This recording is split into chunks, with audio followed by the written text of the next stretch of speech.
Good morning, ladies and gentlemen. Welcome to the Ananda Developments Plc annual general meeting. Throughout this recorded meeting, attendees will be in listen-only mode. Questions are encouraged. They can be submitted at any time just using the Q&A tab on the right-hand corner of your screen.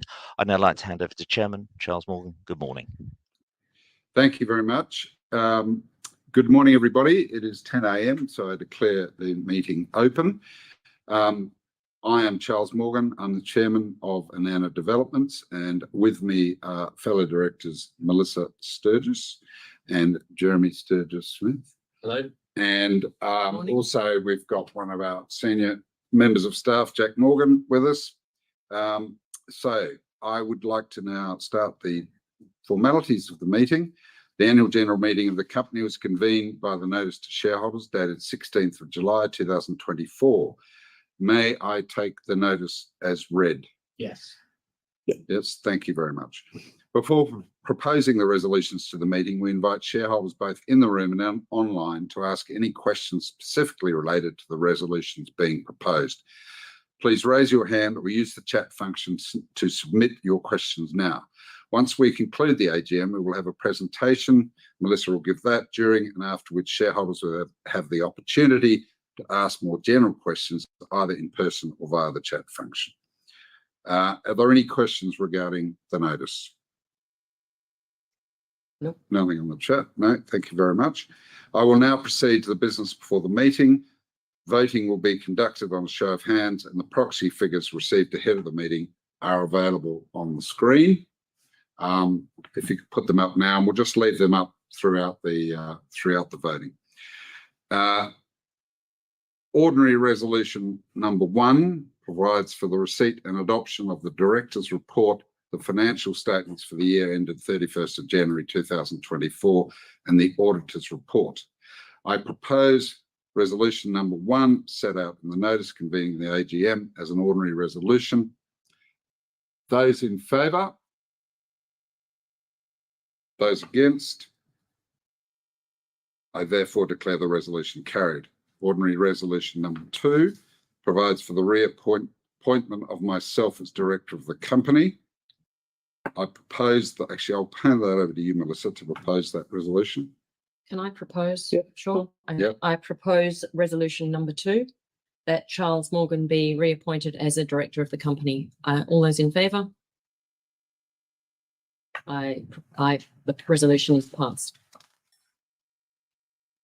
Ordinary resolution number 3 provides for the reappointment of Jeremy Sturgis-Smith as a director of the company. I propose resolution number 3 set out in the notice convening the AGM as an ordinary resolution. Those in favour? Those against? I therefore declare the resolution carried. Ordinary resolution number 4 provides the reappointment of Stuart Pigover as a director of the company. I propose resolution number 4 set out in the notice convening the AGM as an ordinary resolution. Those in favour? Those against? I declare the resolution carried. Ordinary resolution number 5 provides for the resolution of the reappointment of Clive Page as the director of the company. I propose resolution number 5 set out in the notice of AGM as an ordinary resolution. Those in favour? Those against?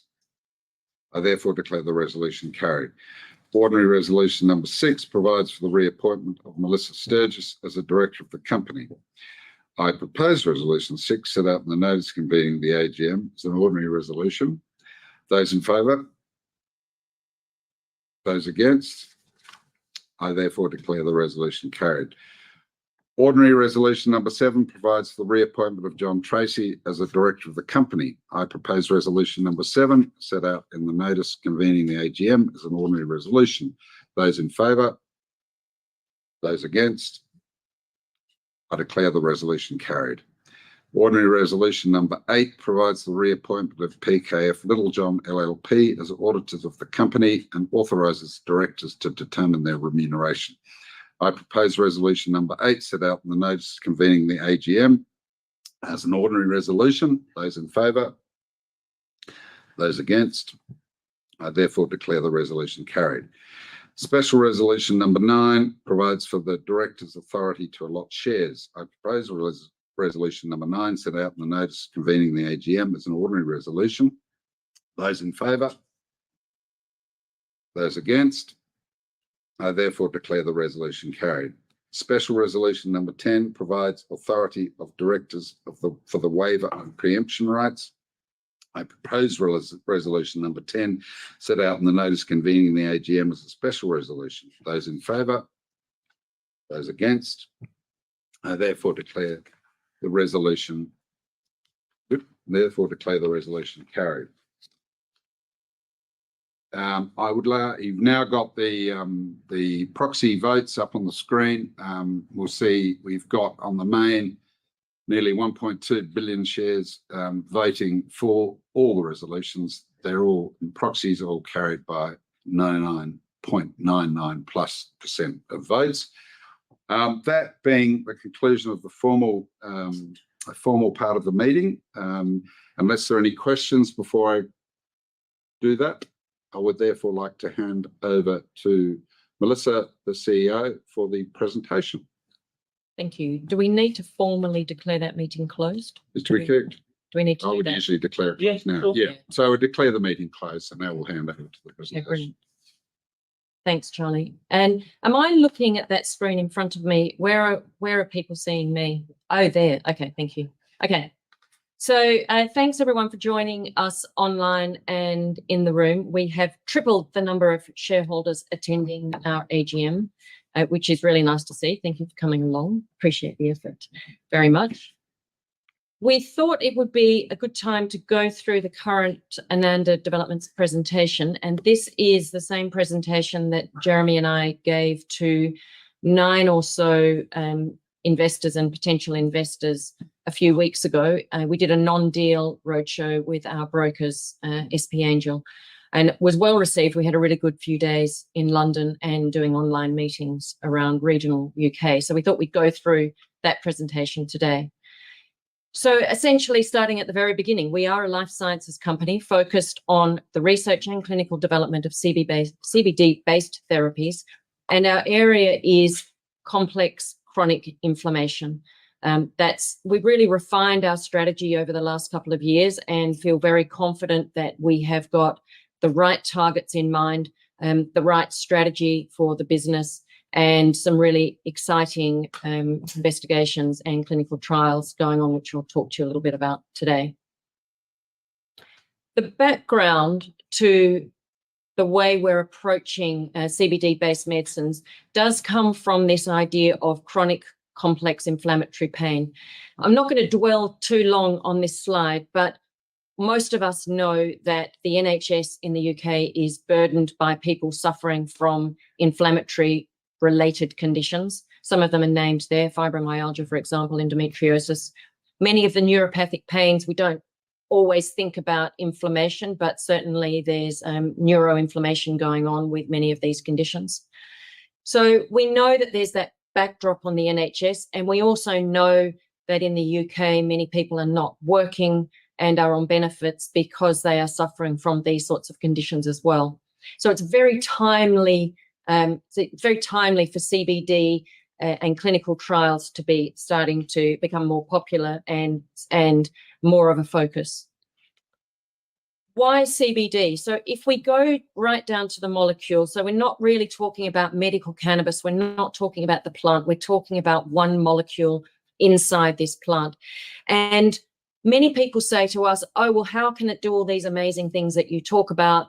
That must mean it's snake oil because nothing can do all of those amazing things. Well, actually, CBD can do lots of amazing things, and that is because it has many mechanisms of action and many regulating and modulating effects in the body. So that diagram on the right-hand side isn't really about needing to understand the intricacies of everything that's on that slide. Really what it's saying is cannabidiol has many mechanisms of action and it's operating in many areas in the body, and many of the things that it does have a modulating effect on the inflammatory and the immune systems. So, and when I say modulating, that's really key because unlike many drugs that we know, it's not a sledgehammer. It really helps the body to modulate what's going on, to help resolve inflammation and to help the immune system work better. So that's why cannabidiol has so much potential, cannabidiol being CBD. That's why it has so much potential in many of these indications that we're now focusing on. If we were to take one little subsection, and as our presentation develops over the coming months and period of time, we'll start to focus more on each indication. We'll talk more about exactly what's going on in the indications we're concentrating on, and we'll start to talk more about the numbers and the potential market size in those areas. But if you were just to say, well, what's going on in pain, the anti-inflammatory market globally, potentially worth 120 billion in the next few years. So we know that we're operating in a space where the numbers are huge. We know there's a huge cost of chronic pain. Where there's pain, there's mostly inflammation.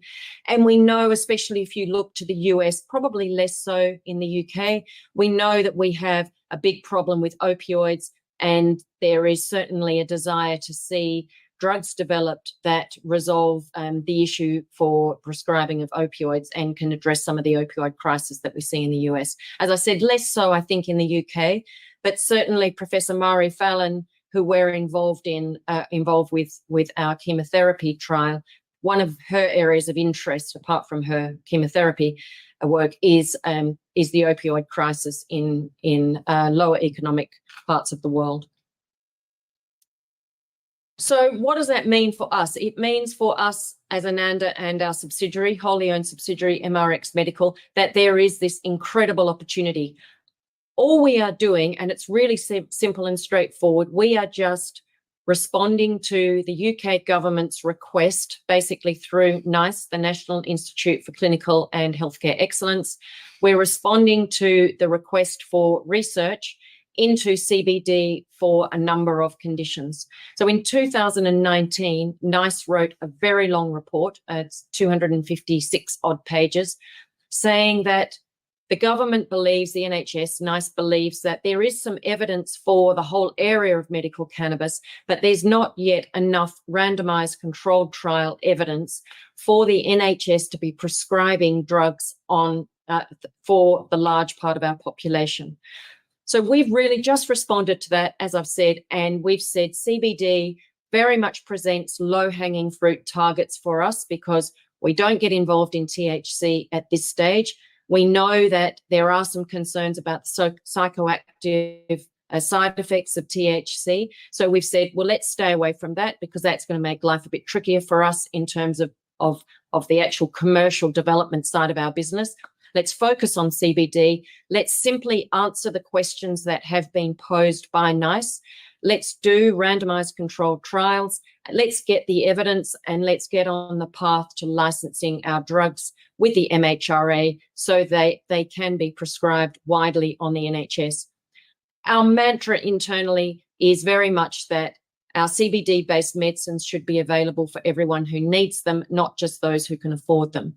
And this is very much not over-the-counter CBD that you can buy in Holland & Barrett. Those products have no evidence and will never be prescribed by a specialist or a doctor. What we are talking about is standard, regulated, MHRA licensed drugs that can be prescribed by specialists on the NHS.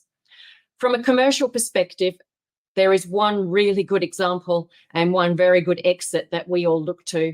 GW Pharmaceuticals spent a long time developing a drug, and it's a CBD-based drug for two rare forms of epilepsy. Took them a while to develop the drug.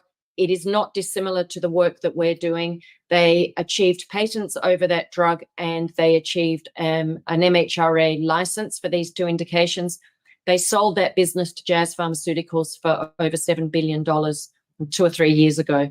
So there is a really good case study for those of us taking a pharmaceutical approach to the development of CBD-based drugs for it to be very lucrative for shareholders as well as being very helpful for patients. So what we have done is chosen a range of inflammatory conditions where we think, and the research shows and suggests, that CBD can effectively be developed into a licensed drug. We have a drug candidate that we have developed internally called MRX1, and it is being used in 3 areas at the moment: chemotherapy-induced peripheral neuropathy. We have a phase 2 trial, which I'll talk about a bit more in a moment. We have another phase 2 trial with the same drug into endometriosis, and we have started some preclinical work in a heart failure condition called HFpEF, which affects 50% of heart failure patients. So again, you can see a broad range really of conditions. What links them all is inflammation, complexity, pain, but particularly inflammation. So if we start with the first trial into chemotherapy-induced peripheral neuropathy, which we call CIPN, we have a phase 2 trial committed. There we have over £1 million of non-dilutive third-party grant funding for this trial, and we are working very closely with Professor Mari Fallon, who is a world-respected clinician and researcher into the area of chemotherapy pain. She operates out of Edinburgh University and is also, as you can see there, the chair of the St Columba Hospice up in Edinburgh. So she has patients who are suffering, and she's very interested in the potential of CBD. She was actually involved in some of the early research and work that GW did. So she already had an affinity for the potential of CBD when we started our collaboration with her. The market is huge, massive potential. Her trial is proper, I should say old-fashioned, but I won't say old-fashioned, standard, randomized, controlled trial, double-blind, crossover, placebo-controlled. So it has everything that a regulator would need to see in a trial to get them comfortable with the results, to have what we call power, to have the right statistical power in the results, that we can then move from the results of this trial, assuming they're obviously positive, through and start the licensing conversations with the regulator. Part of the licensing conversation, there are really two parts of it. We need to deal with the MHRA from the regulatory side, and we also need to be very cognizant of what we call the health technology assessment side of a drug, which is working with NICE to make sure we have a drug that is cost effective. So there are two parts really to licensing and access to the NHS. One is the regulation, is the licensing, and the other one is the cost effectiveness. So we need clinical effectiveness of the drug, and then we need cost effectiveness of the drug. And when you get those two things, you get your pathway through to NHS prescribing. And I can take questions, and we're already starting to see a few questions on the chat, so thank you very much. And I'll deal with the questions at the end. The second clinical trial, MRX1, our same drug candidate, and as I mentioned before, we have patents pending for MRX1 for the formulation methodology for this drug, and also for the indications for which we believe it can be efficacious. Endometriosis, an absolutely standout target for a CBD-based drug. Endometriosis is, we've all learned a lot. I must say that our team have learned an incredible amount about this condition, which affects 1 in 10 women. So it's 190 million women worldwide. Takes between 8 to 10 years to be diagnosed. And the treatments really aren't really treatments, not in my mind anyway. Antidepressants, hormones, or surgery, which all seem to be pretty appalling options. So we believe, along with Professor Andrew Horn and Professor Philippa Saunders and Dr. Lucy Whitaker at Edinburgh University, that CBD has huge potential in this area as well. So they are going to be running this trial. Again, with both of these trials at Edinburgh, we're hoping first patients will start dosing at the end of this year. We've been doing a huge amount of work in the lead up to the trials commencing. And if anyone's interested in the way clinical trials work and what's really involved, we've put some blogs. Well, there's one blog so far on our Investor Hub. So if you go to our Investor Hub, and I'll give you a link at the end, please sign up. And then you can learn more about the actual process of a clinical trial. So you can sort of see that there's work that we have to do in the lead up to the start of the trial. And then we'll start in further blogs to start to talk about what happens when these trials are happening. So again, the trial is funded with non-dilutive third-party funding that is coming from the Chief Scientist's Office in Scotland, which is basically the Scottish NHS. £300,000. So we consider this a pilot study. It's slightly less ambitious in size and scale than the SIPN trial. And the idea is that we get some early data about the potential or how CBD is useful in the management of pain associated with endometriosis. And when I say pain, we think inflammation. So we're always thinking that actually what's going on here is we're treating the inflammation associated with the pain that's caused from those two things are very closely related.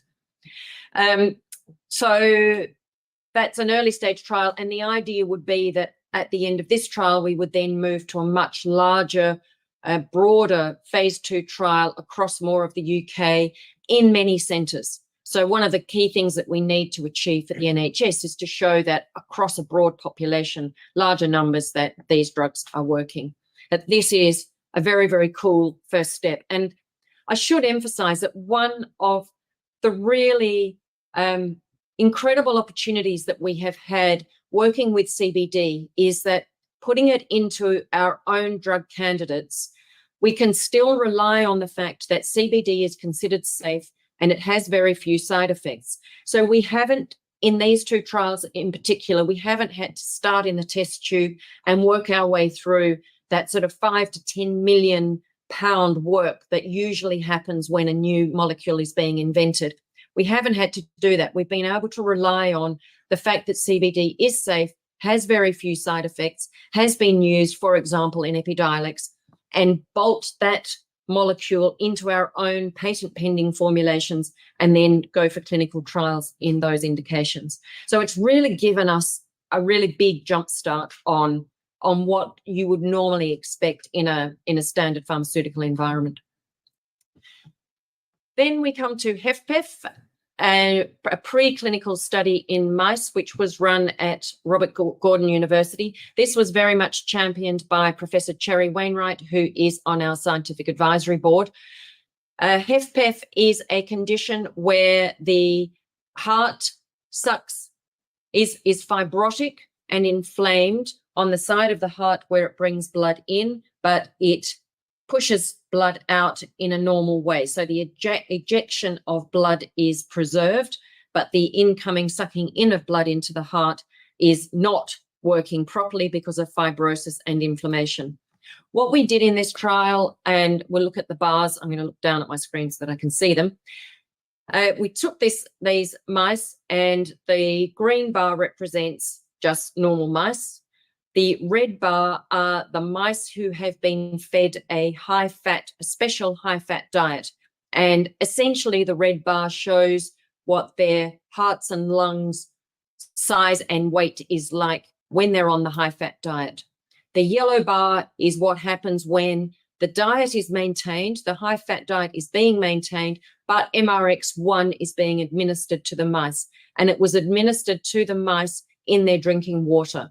And we saw with the administration of MRX1, our patent pending formulation, that the hearts and lungs weights and sizes reverted back to normal. So a very, very, very good indication of the potential of, it shows in hard data, the potential of this drug. Fascinatingly for us, the research team at Robert Gordon University wanted to test a different formulation from ours, and that is the blue bar. So by applying or administering a different CBD type formulation to the mice, they did not get quite as good results. So not only did we see that MRX1 had an incredible impact on these mice hearts and lung weights and size, but that an alternative formulation didn't work as well as our patent pending formulation. So this was very encouraging data, and this was the data that was really well received when Jeremy and I were speaking to investors and starting to socialise the Ananda story with some potential sort of institutional type investors, which I know many people are very keen to see on the share register, as are we, of course, that they like to see this hard data. So we're not now talking about just the potential, we're now talking about actual data and results. The next step on this trial is probably going to be, and we're in discussions with Robert Gordon University on this, is probably to dose the mice with a high-fat diet chronically, so give them the high-fat diet for longer and re-administer MRX1 and see if we can get the same results or something similar. So that's something that we're working towards, and then move towards doing in-human studies. This is probably one of the largest global areas of unmet need in heart conditions. So massive, massive potential. And here I might mention, if anyone's interested in sort of comparator companies, Cardiol Therapeutics is a NASDAQ listed company, and they have a CBD formulation that they are putting into some different heart indications. They're a bit further ahead than us, but also getting good results. So I think there's two bits to the comparison for us. One is the commercial corporate comparison of what can this business look like? What can Ananda look like in terms of size and value? But also, very importantly, there's the scientific sort of comparator that says, well, we got this data, that's really interesting, but actually there's also another company out there that's doing quite similar work, and you never really want to be completely alone doing anything. There's another company out there doing similar work that really gives us a lot of confidence in what we are doing. So the board, as Charlie said earlier, the board in the room, Charlie as chairman, myself, Jeremy Sturgis-Smith, and added to the board, Clive Page, Dr. Imbar Pomeranchik. I mentioned Imbar. Imbar has decided to she did not put herself up for re-election at today's AGM. So we thank Imbar very much for her contribution over very many years to Ananda. She was with us at the very beginning of this journey and was really instrumental in helping and incubating the development of the MRX formulation methodology and the MRX formulation. So she's made a very significant contribution to the business over many years and will remain a very good friend of all of ours and a friend of the company. Stuart Pickover and John Tracy. I might just mention, because we did this in the presentations we did in the city, Charlie's got a really good background for this kind of business. He's very much what we call a conviction investor and is the largest shareholder in Ananda and the largest investor in Ananda. Charlie's got a couple of really interesting investments and exits around new ideas and sort of being first in achieving pretty amazing things in other areas. So Charlie was the founder of the Marcellus Shale, which has turned into the largest shale gas project or find in the world. He pegged the ground with his partner many, many years ago at, I'm not even going to talk numbers, but very low value, and then ultimately sold the acreage to, who did you sell it to? Chesapeake? Chesapeake. For a very large number. He took a view on shale gas before anyone else did. And more recently, well, actually, it's not that recently, over the last 10 years was one of the seed funder of a company that is now Clarity Pharmaceuticals, which is a plus $2 billion company on the ASX. So again, a conviction investor likes early stage ideas and likes to build an idea and prove that something really works. The other director I'd like to draw attention to is Professor Clive Page. He was a founder and the first chairman of AIM-quoted Verona Pharmaceuticals, which is now, well, it was AIM-quoted in 2006 and has now gone on to NASDAQ, and it's a plus $1 billion quoted company over there.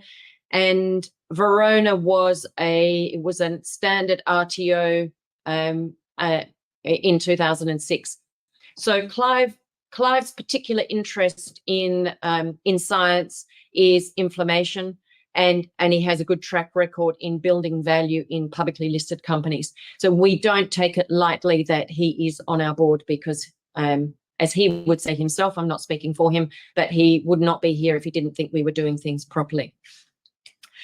Then over the last year, during the last year, we put together a scientific advisory board, and this is really an acknowledgement from us as a management team that we're now starting to become a proper pharmaceutical company. And the first step of that is starting to formally surround ourselves with some bigger brains than mine, that's for sure.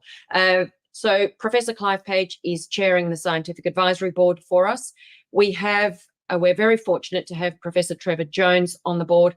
Trevor has been incredibly helpful in understanding and helping us to navigate the regulatory licensing system. He's been intimately involved in the development of MHRA regulations and the way NICE approaches its health technology analyses over many, many years.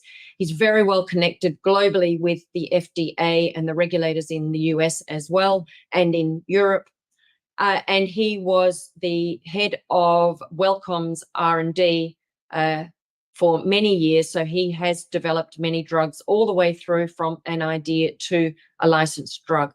And he takes the idea that we're trying to do something that is going to help many people. He takes that very seriously. We're also very fortunate that Cherry Wainwright has been able to join our board. I think the only reason we've managed to attract her is that she has just retired from her full-time professorship at Robert Gordon University. She is the incoming chair of the British Pharmacological Society. So that again gives us real confidence that we've got proper people with a proper view about drug development supporting the work we're doing. And as I mentioned on the HFpEF trials, this is her area of real focus. So she's really driven that program with and for us. And Charlie is on the scientific advisory board because I'm not speaking for any of the other three members, but he probably reads more scientific papers than everyone else put together. So he is am I allowed to say the nerd in the room? He's the boffin in the room. The shareholders, as everyone knows, we still have a large concert party made up of the family, and our intention very much, and certainly Charlie's intention as the major shareholder and the major funder of the business via debt, which gets converted into equity from time to time, is that the intention is that as more shareholders come in, our shareholding will obviously drop, and Charlie has every desire to be a smaller shareholder in a much larger company than he has for being a controlling shareholder in Ananda. As you know, most of those nominees, you will see them because everyone deals through Hargreaves Lansdown, AJ Bell, and Redmayne Bentley. The other major shareholders I should mention who've supported us, some of them are in the room here today, so thank you very much for your support. We really appreciate it. Frank Mayo, also who you see up there.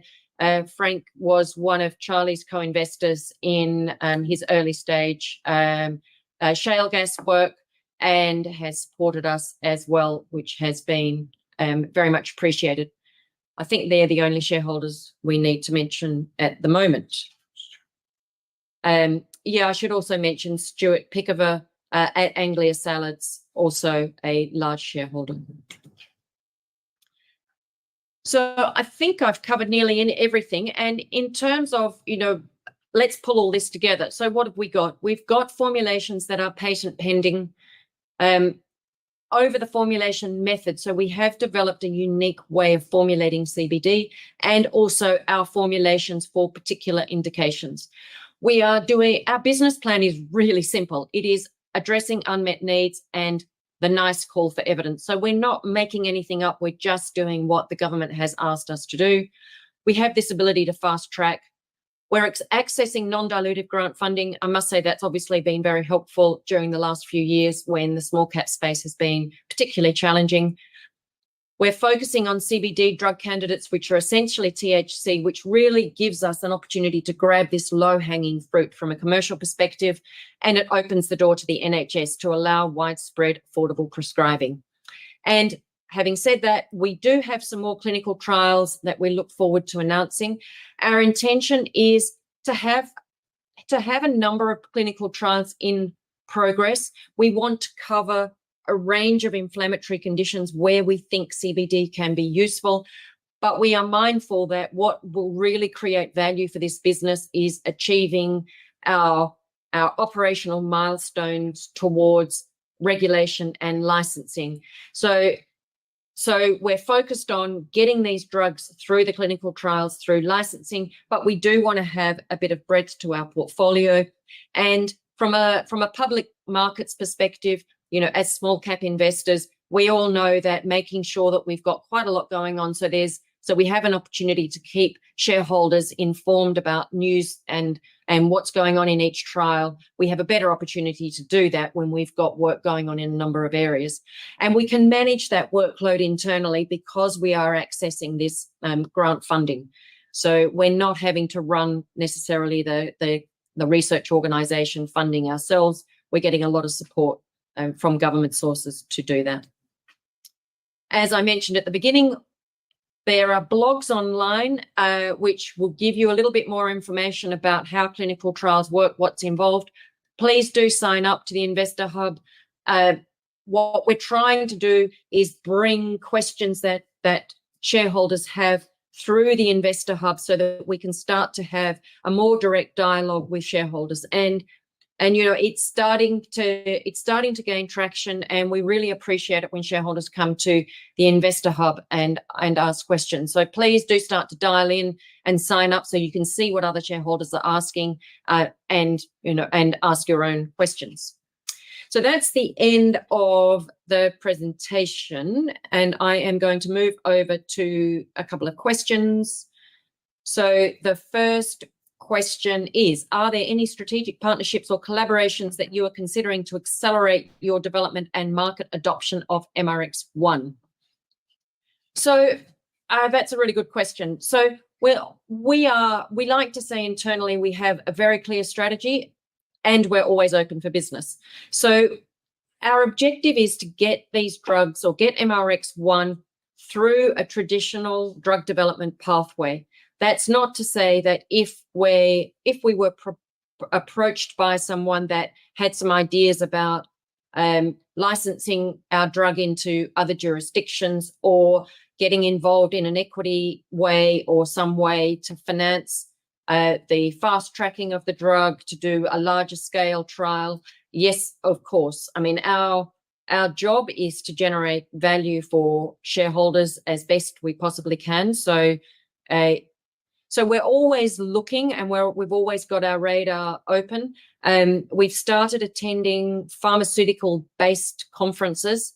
So Jeremy and Jack will both be at the LSX conference in London in November. And we look at that from two perspectives. One, Jeremy very much focusing on sort of building potential investor interest, because that's a process that takes time. And Jack will be very much focused on starting to identify who the industry players might be that we could potentially collaborate on particular indications, particular areas of interest. So there are some mid-cap pharmaceutical companies that have a particular emphasis or interest, for example, on inflammation. So we're starting that process now once we're getting these trials going. What are the potential regulatory hurdles MRX1 might face in its path to approval, especially considering its novel mechanism of action? Okay, that's another good question. So the path to licensing is really about getting efficacy for our drug and showing that there are very few side effects. So there are some drugs already on the market for which the actual precise mechanism of action isn't well understood or known at all. So there are drugs that probably some of us on this call or some of us in this room are taking, and actually when you look at the research and the data, no one really completely understands how the drug works, but it does work, and the side effects are not too deleterious, and the drug interactions aren't too bad. So really it's about showing efficacy, showing cost effectiveness, and showing that when someone takes this drug in these clinical trials, they don't have side effects which are unpalatable, and they don't have drug interactions which are unpalatable. So we don't, and what we do know is that Epidiolex the licensed drug for 2 rare epilepsy, well, there's actually 3 conditions, but for Lennox-Gastaut syndrome and for Dravet syndrome, that it was well tolerated at very high doses. So we have quite a lot of information about how CBD is going to be tolerated. So it's a matter of making sure our particular drug candidate, which is based on CBD, making sure there are no really deleterious side effects with that. And we don't expect there to be any, but that's why we're doing the clinical trial. So that answers that question. Are there any questions in the room? Okay, we have no questions in the room. So I thank you very much for everyone. Again, last point, please sign up to the Investor Hub. That's really where we're trying to focus a lot of our attention so that we have direct communication from our shareholders. Probably in closing, I'd like to thank a lot of our smaller shareholders who I know trade small caps and have been incredibly supportive over the last few years. We really recognize that if it's not for you guys, there is no market in our stock and the share price can never go up. So we really appreciate it, and we will always continue to answer your questions and interact with you as best as we possibly can.